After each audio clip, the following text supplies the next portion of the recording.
think we're gonna wait for Gun. Can you search for Kungan? It's probably outside. Okay. While we wait for Gun, we're gonna just begin the panel. So the last panel left us with some interesting questions, some interesting insights. We're gonna continue on that. The future of Web3. That's an interesting one. Why isn't it here yet? And what are some major roadblocks that are currently in our way before we go completely mainstream? And we have some interesting panelists with us. Alexis from Lisk, APAC head. Joanne, the founder of CapitalEight. We have DK from VP marketing at the BNRY Holdings, and Mr. Gun. He's the founder of Apex Crypto. He's had role at advisory Binance for Thailand, and many more other roles in the Web3 in general. So there are two perspectives that we're going to discuss from. The one is from the enterprise perspective, and the other is Web3 builders perspective. Why there is friction between the integration of the two, and what can we do to solve those problems. So my first question is to Alexis. Why have direct consumer Web3 products struggled to scale, and what might enterprise be the better distribution layer? All right, thank you so much, Jai. So this is a very interesting question, and I'm going to answer this in two parts. So first, why have Web3 consumer products struggled to get traction? And the single, I think, key point here is just one thing: user experience. Right now, most of the consumer Web3 products are built by what we call crypto natives. And they're also built for these crypto natives, people who are very familiar with navigating the Web3 landscape. There's a lot to look at here, right? We are looking at setting up wallets, memorizing your seed phrases, private keys, gas fees. Like all of this is just so complicated, so confusing for the everyday user. And this is a huge ask to get the layman users to understand, to even learn, right? Before they even experience, what's the value that Web3 brings to them, right? They don't care about decentralization. They don't care about self-custody of assets, immutability, transparency. This does not matter to the everyday user. And the reality is this: people don't adopt technology. They adopt better experiences. They adopt what can bring them value. So I see that's the key point of friction that we have right now in terms of getting traction for a lot of these consumer Web3 products. And that brings me to the second part of the question as well: why enterprises are then better suited to address this, right? And I guess there are three things here. Obviously, the first one is in terms of distribution. Enterprises, they already have access to these millions and billions of users. They are very intimate, with the users. They know how to deliver these familiar experiences to the users, right? And I want to raise an example as well. So I used to work in consulting, doing Web3 strategy for enterprises in Southeast Asia. And there's one of the very interesting use cases around cross-border payments. This is something that can actually already been done in Web3, right? We can transfer stable coins to friends no matter where we are located in the world. But that's not something that it's interesting to the everyday person. It's just too complicated for them to understand and use. And so what this enterprise is thinking about doing is how can we kind of wrap that in a more familiar experience, right? So for example, in Thailand, you have prompt pay. That's what many of the locals are very familiar with when they pay to the street vendors or even in restaurants as well. But how can we bring that experience to them when they go overseas, right? For example, if they travel to Singapore, where I'm from, how can we kind of enable this cross-border payment, abstracting away all of that complexity, but still allowing them to, pay the vendor or, make payments in Singapore, right? And that can actually be done, with like stable coins, blockchain technology, NFTs, and all of these, right? But the user doesn't need to know that.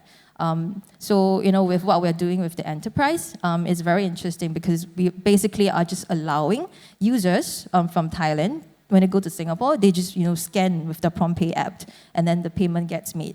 And this can be actually enabled by the blockchain technology. So I feel like this is one thing that enterprises are very familiar with and they can do. Second thing, of course, is in order to be able to onboard billions and millions of users, there are kind of a lot of complexities around data privacy, security concerns that only the enterprises they currently are able to properly manage, right? So that's why I feel like they are the best bridge right now between Web 2 as well as the Web 3 technology. So ideally, what we should actually present to users is just that better experience and enabled by the underlying Web 3 technology. So I feel like that should be how we should be seeing it. And yeah, enterprises are kind of in the best position to be able to do that for us right now. Yeah, I want to add on to that. What do you think the main challenge is? Is it related to UX or the trust issue, or is it combined? Why are enterprise skeptical of integrating with Web 2, Web 3 developers, Web 3 builders? In terms of why enterprises are skeptical, I mean, my take is that I don't think enterprises are skeptical of doing that. There's a lot of complexity and things to think about here in terms of, number one, the technical robustness of the technology. You have to kind of integrate with the existing systems, right, in enterprises. You also have to understand that the Web3 tech landscape is also very complicated. We have so many blockchains, so many different types of standards, wallet protocols, bridges. All of this can be, really fragmented, and they also have varying levels of security, and not all of them might meet the enterprise grade or what enterprises expect. So that's one of the key thing, and I think second is also in terms of business alignment. So in order for enterprises to really adopt Web3 as a technology, there has to be real-world use cases that can be built around this technology that we can immediately deliver value to the enterprise as well as to the users that they are serving. Yeah. Joanne, would you like to add on to that from the perspective of enterprises? What are some challenges that telecom or banks actually face in integrating with Web3 infrastructure? Yeah, absolutely. Alexis, you've given me a perfect segue into some of the thoughts that I had. Good afternoon to everyone. It's lovely to see, actually, I think everybody back in the room after lunch. Just wearing my female empowerment hat, I'm really delighted to see so many women in the room, and I hope with the next summit we see even more of you. So make sure you go out there to bring more women to the platform. TBH is very, very much a supporter of that. What I have to say also comes from my heart, from my own experience, my brain. I can assure you I did not use DeepSeek to get answers to the questions. So personal experience, 3 different issues I think are at the heart of the challenge that we're facing at the moment in terms of adoption. First one was actually addressed by Leslie and Bobby very eloquently earlier. It's a very nascent industry. So that means there's still a lot of volatility, dynamism, change ongoing. And when you have a situation like that, it's very easy to understand that perhaps the CEO of a large enterprise, such as a telco or a bank, is going to just listen to what their head of BD says and say, yep, let's take it on, it's exciting, without really beginning to explore it. So that's the first thing. Second then, the follow-up to that is tremendous amount of education that needs to happen. And I would argue that education needs to be very tactile. It has to be very practical. As Alexis, you said, it's all about the customer experience. So really, your first customers should be everyone in that telco, in that bank, whichever company it is, and actually it's the board members as well. Once everyone really has the confidence through the personal use and very deep understanding, are you going to get the motivation that will drive the development and adoption going forward? And the third area I'd come on to, which I think is probably the most significant right now, at least if you're looking at telcos and banks, As entities, I would argue they're amongst the most conservative types of business entities you have, as much because they're very, very strictly regulated.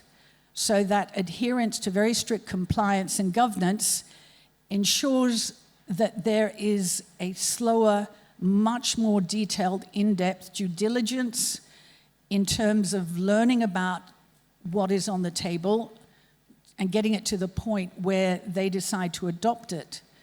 Think of the boards, the directors on the boards of these very large listed companies. Most of them, like me, they're baby boomers. They did not grow up with a mobile phone in their hand. They probably only got their first laptop in their 20s. So there is a caution in adopting new technologies, and where it's happening so quickly, and they are the individuals with personal liability as a director of the company to actually approve the strategies and the adoption, they're going to be extremely cautious. So combine that mentality with the strict adherence to law wherever they operate, and it just sets up, a longer uphill struggle and challenge to getting the adoption. I think it will come, but we're in the early stages of that adoption. Yeah, you make an interesting point about enterprises being conservative and need for proper education. So I want to ask you about the regulatory side of things. Is it a concern of legacy enterprises in a way to not integrate Web3 or experiment more confidently with Web3 products, Web3 infrastructures? I think, in my experience, there's very much a desire to experiment. Most boards would consider that if they just exist with legacy, it could be the death of the corporation. There has to be a desire and a motivation to look for the next best thing. It's a competitive edge in anything that they do. So there's a desire there, but there's a very large gap between desire and adoption. Yeah. I want to focus on the Web3 products that enterprises actually need. So I want to ask Darpan, why is it so difficult to build a product that enterprises need and has real-world utility? Hey everyone. I think that's a good question, and that's something that I think Bobby touched upon in the last panel, where he mentioned that everyone knows that their loyalty point solutions are so-so. There are market leaders emerging, let's say in Indonesia, like IOH, taking market share. I think it's that willingness to not, I would say, adapt their systems to new tech, right? A lot of these big enterprises exist on legacy tech. They have different needs. Therefore, it's difficult for a Web3 product to accommodate to each enterprise's need, technically. And again, like Joanne said, regulatory probably is a factor. Alexis, you touched upon that as well. But it's mostly concerned with tech stack, at least in my opinion. That standardization is missing. It's difficult even for a fast-moving industry like Web3 to kind of take a step back or take a step forward based on the enterprise that they're working or approaching. Plus, I would say privacy is a problem. Like, everything exists on-chain, which means everything is traceable, trackable. You can see everything, which is a plus point, obviously, in terms of transparency. But as an enterprise, I think there are limits to how transparent you can be. And I think a lot of people in the room know this. So these are the 2 points that I would think kind of influence how enterprises see Web3, and integrate with them.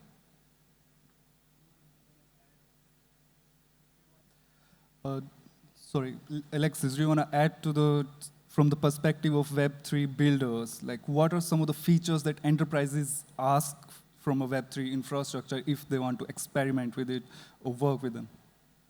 Yeah, I think Joanne and DK has pointed out, very accurately and succinctly. And what I would just add on here, in terms of what features they look for, I think from a technical perspective, coming from a blockchain infrastructure, there needs to be what I call like enterprise-grade reliability.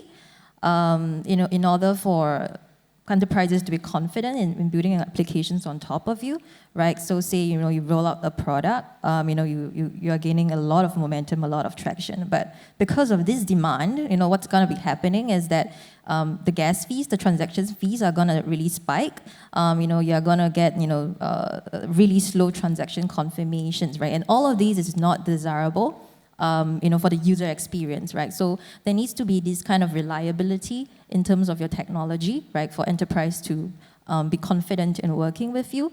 And I think the second thing is in terms of customizability. So I think DK also talked a little bit about this, right? I think, for enterprises, there must be a willingness for Web3 builders to kind of meet them, at their comfort level.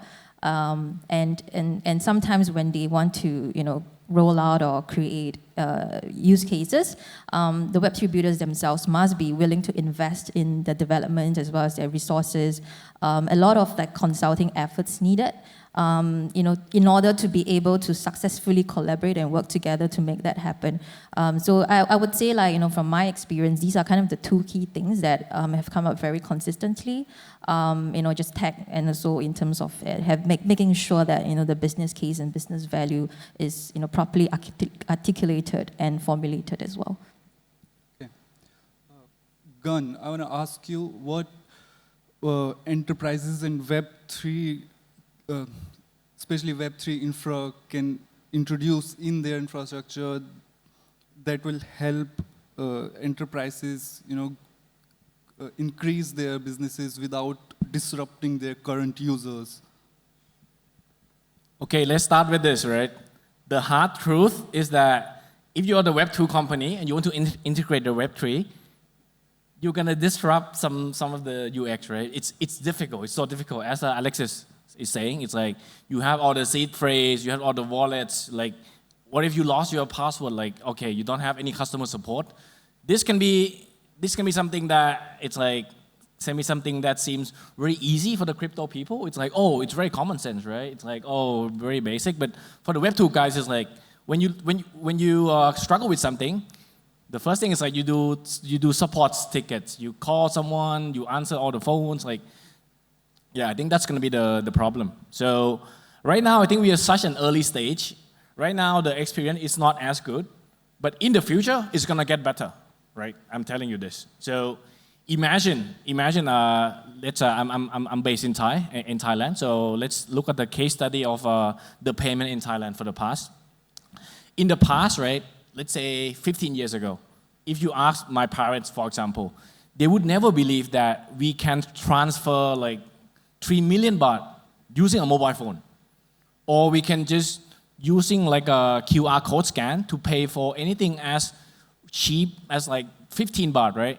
So in Thailand, the payment system, we go like, for example, if you look at Europe or on the UK, for example, like most people use debit card.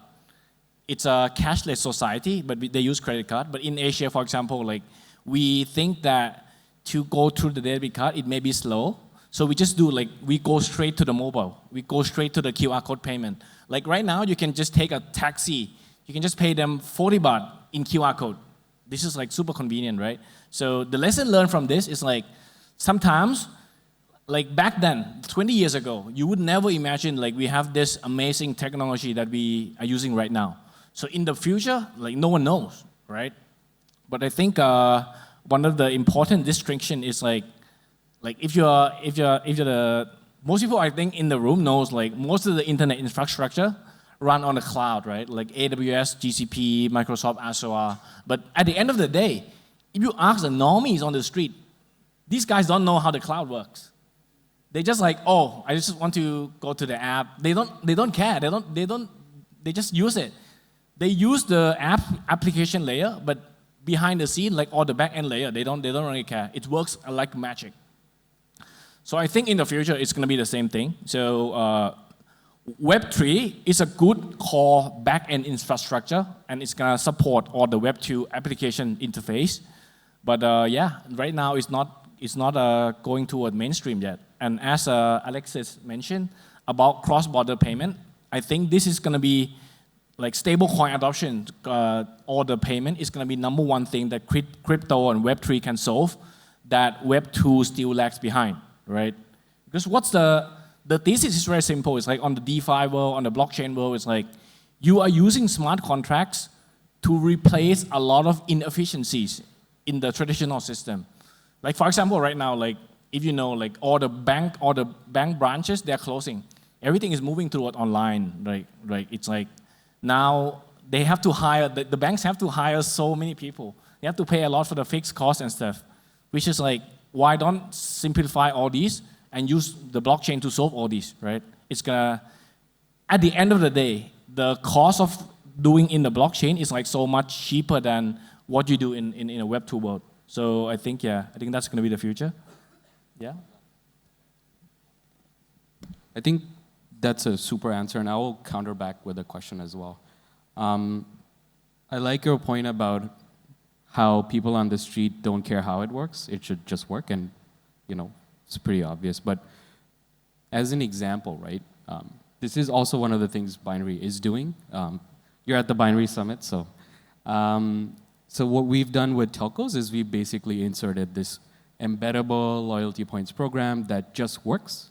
So if you visualize with me, essentially you open up your telco app, click on lifestyles or promos, and then you see a bunch of apps that are actually decentralized apps. But as a user, you don't need to know about them. All you need to know is you engage with them, you earn some BNRY, and then you can use that to buy stuff. And I think that's an example of how it should work. The wallets and the transactions and all of that stuff, just push it behind. I don't think anyone cares.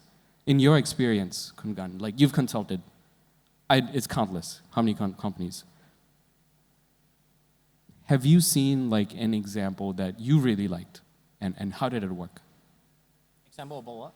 Like a company that kind of abstracted away without hampering user experience, a Web3 company that extracted away and without hampering user experience. Let me think for a moment. It's gonna be tough. It's gonna be tough. Let me think. User experience. I think right now it's still tough. But I think like right now I cannot think of a single application. It's very difficult. But I know for the fact that as banks, behind the scenes, if you use blockchain, it's gonna be like so much cost efficient. And right now, like I think there's interesting case study at the Stripe Summit. As you know, Stripe is like huge, right? Stripe is super huge. And at the Stripe Summit, they actually like showcase how like crypto works behind the scene. They actually show like how to use Phantom Wallet, for example, like all the Solana fans out there. So the cool thing about this is that anyone can use Stripe like on the front end, and then on the back end, like it's basically like all the crypto behind the scene. And the cool thing about this is that imagine like most of the people who attend Stripe Summit, these guys are like big VCs, startup tech companies. These guys don't really know much about Web3. And these guys like get introduced to Web3 for the first time. Like as you know, like if you're in 2020, you may have a very bad user experience using Ethereum. It's like, oh, you have to sign transaction. It costs you like, it can be anything up to like $50, and then you have to wait for a long time. But right now in Stripe, you can do it in seconds, and you pay like a cent, right? So I think that's maybe the good example. Like last panelist talked about Web 4 and all that. But I think the Web 2.5 is the real sweet spot where Web 2 is integrating to Web 3, and we can, take Web 2 users to Web 3 without them realizing about all the technicalities, all the chains, integrations, and all that. So my question is to all the panelists, is Web 2.5 is the real unlock? And how do we measure its success? Anyone can take that? Right now, Web3 is so fascinating, but behind the scene, everyone knows that it's a good back end. You need a good front end to support it, right? Because imagine in Thailand, like where the users are at. We use Line all the time. We use AIS. We use like, okay, so if you're not Thai. So number one mobile carrier in Thailand is like True by the CP Group, and second is AIS, right? So also they use Line as a message system. I think like if you have to guess in the next 10 years, I think these three apps have the most potential of integrating crypto. For example, right now, True is such a big company. It's like they own all the 7-Eleven and stuff. It's by the CP Group. They have their wallet called True Money Wallet, but this one is like a Web2 base. But they are exploring the works for Web3 as well. Yeah, I think that's like the low-hanging fruits example. And also, I'm a gamer by heart, and back then, I'm not sure whether, have you guys played a game called Ragnarok in the past? Ragnarok? Okay, so right now, the problem with gaming industry is that if you play Ragnarok for the past, you're gonna know that it's like the gaming company cannot monetize the users. There's a lot of like illegal black markets, like P2P trading. Basically, like you run the server, you make the whole game, and there's so many users, but you cannot monetize it, right? So how to solve it? So right now, this company has been experimenting with the Web3 infrastructure. So all they do is the most important thing that they did is that, like, imagine like all the high value items in the game, you cannot trade them directly. You have to mint them as NFTs, and then someone has to trade it. And then they take 10% of all the revenue from that, right? So it's a clear monetization system. These guys, most of the people that play Ragnarok, they're like, oh, all the Web2 base. They have to learn how to like get the wallet, mint the NFTs, and buy and sell NFTs, or the custody wallet. At first, it's a lot of struggle for them, but as they get used to it, it's become a norm thing. And the coolest part is that the company, it's like, I think the Thai company Sentry is buying the license of this. In the past year, they made around $20 million as revenue from this. That's like, I think the coolest part, that at least it's more like you use Web3 as a value capture mechanism. Yeah. Darpan, do you have any closing thoughts on Web 2.5? Yeah, it's just like how it currently exists for Web 2, where the cloud is abstracted away. And I keep harping on this because this is kind of what we do at BNRY. We do this for enterprises and telcos, and I'm glad you mentioned that telcos are low-hanging fruit, because this is the direction we're going in anyway. Just make it usable. Web 2.5 is just about making things usable in a way that allows for value capture, like you said, and is not too difficult for the end user. So for me, Web 2.5 is the way. Can I just add a few comments? One thing that's also very important to remember in all of this is the regulator and governments, national sovereignty. And the reason I bring that up is there's an assumption for most of us in the room, and with the discussion we're having now, that an enterprise can do what it likes, as, when, how, and with whom, on the basis that you've gone through, diligence, and there's an accountability and responsibility attached to that. But what if you live in a country where principally and basically the government is not just regulator, but they're your board of directors and the CEO, and they determine the guidelines and the direction that you take? And the reason I say that is from my own direct experience, because I'm based in Shanghai. One of the greatest delights for me was reaching Thai airspace on the flight in yesterday, because all of a sudden my WhatsApp worked, I could get into LinkedIn, I could receive and send Gmail, and even good old Google worked for some research. So most of us take it for granted, but it's worth remembering that in some cases, you do need to pay attention to the regulatory environment in which you're based. Yeah, that's a very interesting point. That's where I come from, the regulatory scene. As soon as a token is introduced on a chain, the regulators are in the play. Maybe not today, but tomorrow. Yeah. They have the final say. So you do have to prepare for that. I think the great thing with regards to China is that it is a firm believer in blockchain. They are all over it. And Bobby, you'll be happy to hear, not only have they already determined in the next 5-year plan, which starts from next year, they are all over Web 4. They've already started piloting Web 5, and Web 6 is in planning. I think so we're going to end this panel on this note. Thank you so much for joining us, and thank you so much for your question.